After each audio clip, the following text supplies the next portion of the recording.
अस्सलाम वालेकुम व्यूअर्स, उम्मीद है आप सब खैरियत से होंगे।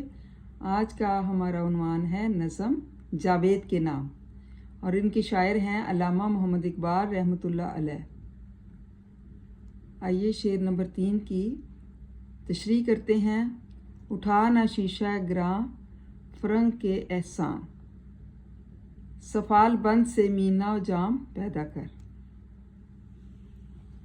अल्लामा इकबाल रहमतुल्लाह अलैह जब दूसरी गोल मेज़ कॉन्फ्रेंस में शिरकत की गरज से लंदन गए तो आपके फर्जंद जावेद इकबाल ने, जो उस वक्त 6 साल के थे, लाहौर से आपको पहला ख़त लिखा और ग्रामोफोन लाने की फरमाइश की।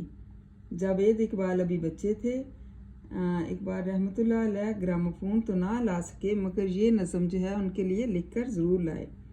शीशा गिराने फ्रंक से यूरोप की वो कौमी मुराद हैं जो यारी और मकारी में शोहरा आफाक है, मतलब बहुत ज़्यादा शोहरत रखती हैं। शीशा घर के लग़वी मायनी है कांच के बर्तन बनाने वाला।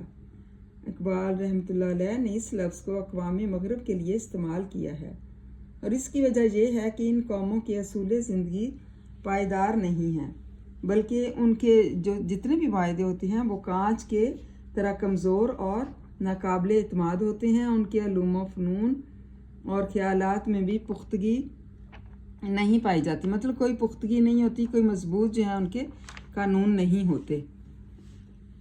गर्ज़ के इकबाल रहमतुल्लाह अलैह की ये इस्तिलाह जो है मग़रबी अक़वाम की पूरी ज़िंदगी पर गालिब आ सकती है। एहसान ना उठाने से इकबाल की मुराद ये है कि उनकी तहज़ीब और उनकी माशरत मत इख्तियार करो, उनके अफ़कार और ख़यालात को मत कबूल करो। जो उलूम व फ़नून उन्होंने ईजाद किए हैं उनको बेशक हासिल कर सकते हो तो करो, लेकिन उनके पीछे मत जाओ, मतलब उनकी तकलीद ना करो। दूसरे मिसरे का मतलब ये है कि अगर शराब पीना चाहते हो तो इन प्यालियों में से पियो जो हिंदुस्तान की मिट्टी से बने हुए हैं। मतलब ये है कि अपने वतन और दीनी तहज़ीब से मोहब्बत करो, मतलब अपनी जो तहज़ीब आपकी अपनी है उससे मोहब्बत करो।